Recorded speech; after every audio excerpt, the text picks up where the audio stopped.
आपके साथ पॉडकास्ट करने का मूड हो रहा है सर। अरे वाह। राम राम भाई सारा ने। हाँ। ये दौर सोशल मीडिया का दौर है। इसमें कौन कब इंटरनेट पर छा जाए इसकी कल्पना नहीं की जा सकती। नमस्कार, द पेन डाउन में आपका स्वागत है। मैं हूं पीयूष त्रिपाठी।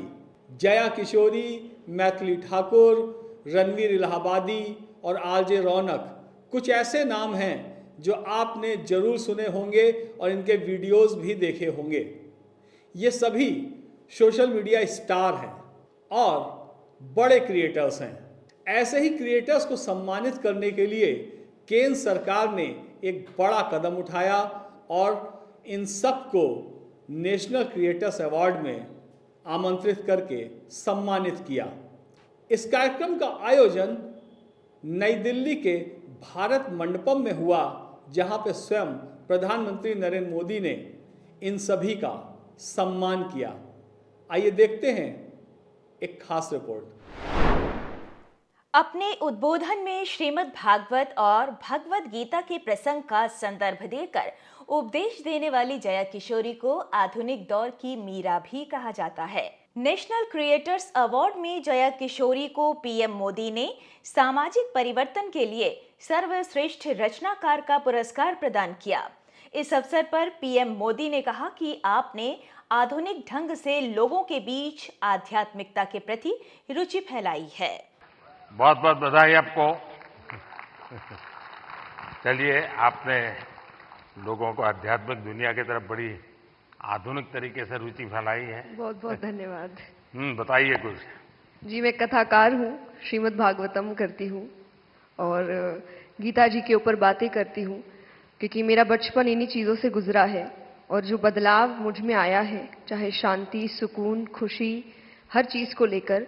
और सबसे बड़ी बात, क्योंकि हमारी सोच है कि भगवान से जुड़ना तो बुढ़ापे का काम है, और मुझे लगता है सबसे गलत सोच है, क्योंकि सबसे ज़्यादा अध्यात्म की ज़रूरत युवाओं को है।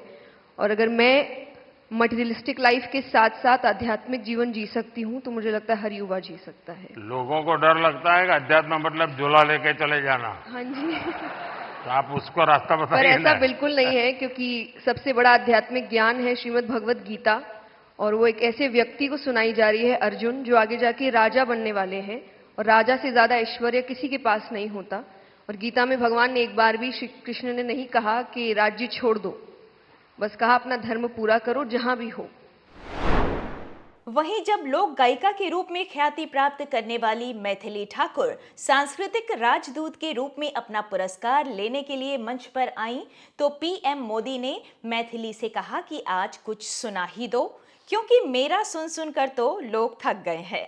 इस बात पर पूरे सभागार में जोरदार ठहाके लगे। मैथिली ने इस मौके पर प्रधानमंत्री मोदी के साथ सेल्फी भी ली। मैथिली, नमस्ते। तो आज कुछ सुना ही दो, और क्या। क्योंकि लोग मेरा सुन सुन के थक जाते हैं। बिल्कुल सर। अच्छा, थक जाते हैं ना? नहीं नहीं नहीं नहीं नहीं नहीं मतलब बिल्कुल मैं आपको सुनाती हूँ। और सबसे पहले सभी लोगों को महाशिवरात्रि की ढेर सारी शुभकामनाएं। और तो शिव जी का ही भजन कर लो आज। जी जी जरूर।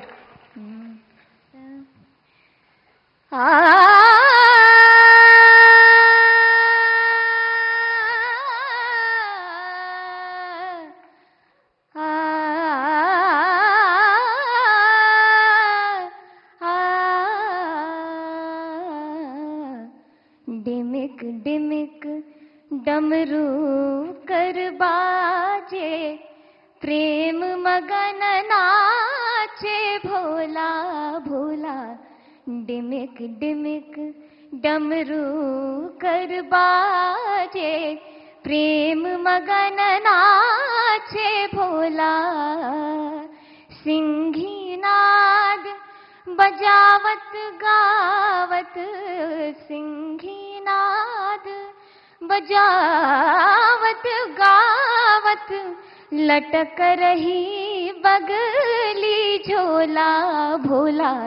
डिमिक डिमिक डमरू कर बाजे, प्रेम मगन नाचे भोला। बहुत बहुत बधाई मैथिली जी। धन्यवाद। वहीं बउआ के नाम से मशहूर आरजे रौनक जब अपना अवार्ड लेने आए तो उन्होंने अपने चिर परिचित अंदाज में सबको नमस्ते कहा। आरजे रौनक। क्या आरजे, कैसे हो भैया? रौनक ने ही आरजे नाम पॉपुलर कर दिया। सर मुझे लगता है कि आपने भी रेडियो को पॉपुलर कर दिया, तो उसके लिए बहुत बहुत धन्यवाद। और अक्सर जब मैं रेडियो में प्रोग्राम करता हूं और लोगों से रेडियो के बारे में बात करता हूं, और मुझे अच्छे से याद है जब मन की बात प्रोग्राम शुरू होने वाला था तब हमने यही कहा था कि हमारी इंडस्ट्री में और एक व्यक्ति आ रहे हैं। हमने इतने सालों से काम किया लेकिन शायद वो फर्स्ट डे से ही सारे रिकॉर्ड्स तोड़ देंगे, तो उसके लिए बहुत बहुत धन्यवाद। बहुत बहुत बधाई आपको। Thank you Modi ji. और सारी रेडियो फ्रेटर्निटी की तरफ से मैं आपको धन्यवाद कहूंगा, क्योंकि शायद यहां पर रेडियो का मैं इकलौता हूं आपके अलावा जिसको ये अवार्ड मिल रहा है। यहाँ बहुत लोग होंगे जो भी दुनिया में होंगे, और मैं पक्का मानता हूं कुछ लोग तो अपने गीत खुद ही रिकॉर्ड करते होंगे, फिर खुद सुनते होंगे, और घर में अगर माँ गुस्सा करती है तो सुनाते होंगे। बिल्कुल। सबकी तरफ से मैंने सोचा था पहले कि कभी मैं ऑनरेबल प्राइम मिनिस्टर से मिलूंगा तो मैं उनसे बउआ के स्टाइल में वही कहूंगा जो मैंने बहुत सारे हजारों लोगों को कहा है, सो नमस्ते सर, मैं बउआ बोल रहा हूं। बहुत बहुत धन्यवाद। थैंक यू भैया। वहीं रणवीर इलाहाबादी ने कहा कि उनका मन पॉडकास्ट करने का हो रहा है। बधाई हो। तो आज भी कुछ फिटनेस का मंत्र देंगे लोगों को? योगा करनी चाहिए, मेडिटेशन करनी चाहिए। तो फिर तो ये लोग कहेंगे कि मोदी जी की बात बता रहा है। तो फिर कहेंगे तुम बीजेपी वाले हो गए हो। नहीं तो मोदी जी शायद यूथ की बातें कर रहे हैं, तो पूरा यूथ ही मेडिटेशन कर रहा है। आप बस वही बात फिर से कह रहा हूं मैं। कभी मैं आपको पूरी तरह तो फॉलो कभी किया नहीं है। क्यों सर? क्योंकि बहुत कठिन होता है जी, मुझे खुद को 50 साल छोटा करना पड़ेगा, तब जाकर के आपके साथ थोड़ा वेवलेंथ बैठेगा। मेरा वेवलेंथ नहीं, मैं विषय पूछना, क्या नींद के संबंध में आपको कार्यक्रम करते हैं? कभी कभी एलियंस येटीज के सपने आते हैं। नहीं, मैं इसलिए कह रहा हूं कि सचमुच में नींद की बहुत उपेक्षा हो रही है जी, जबकि पूरी दिनचर्या में पहला टाइम टेबल नींद तय करनी चाहिए। मैं बहुत उल्टा बता रहा हूं आज, क्योंकि मैं उसका भुक्तभोगी हूं। मैं नींद के संबंध में बहुत ही इनडिसिप्लिन हूं। मैं बहुत कम सोता हूं और मेरे सब लोग मुझे डांटते रहते हैं, और कई सालों से मेरी बीमारी आ गई है, मैं बहुत कम सोता हूं। लेकिन मैं चाहता हूं लोग पूरी नींद सोते रहे, ऐसा मैं नहीं चाहता हूं। मैं जगाना, लोगों को जगाना मेरा काम है। लेकिन नींद के संबंध में हम ज्यादा उतने जागरूक नहीं है। कभी उस पर सोचिए ना। जी जी, योग निद्रा करनी चाहिए। योग निद्रा अलग है जी, वहां मत ले जाइए। देखिए, योग निद्रा वो विषय है जो नॉर्मली नींद से कठिनाइयां हैं, नहीं हो पाती, तो योग निद्रा कर लिया तो उनका 3-4 घंटा और निकल जाता है। आपके साथ पॉडकास्ट करने का मूड हो रहा है सर। अरे वाह। चलिए, मूड तो हरे के बहुत होते हैं भाई।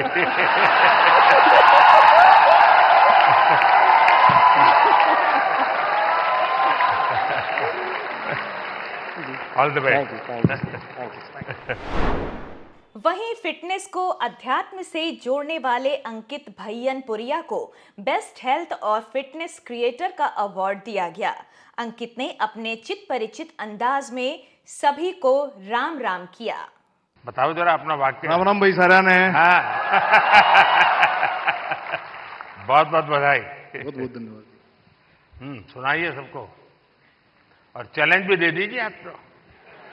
चैलेंज तो ये है भाई, मतलब डेली वर्कआउट करना। आप कुछ भी काम करते हो, क्योंकि नुगारा दुनिया में 2.5 सुख है। पहला सुख निरोगी काया, दूसरा अच्छी नींद, और आधे माजा है और बच्चा और सब कुछ है।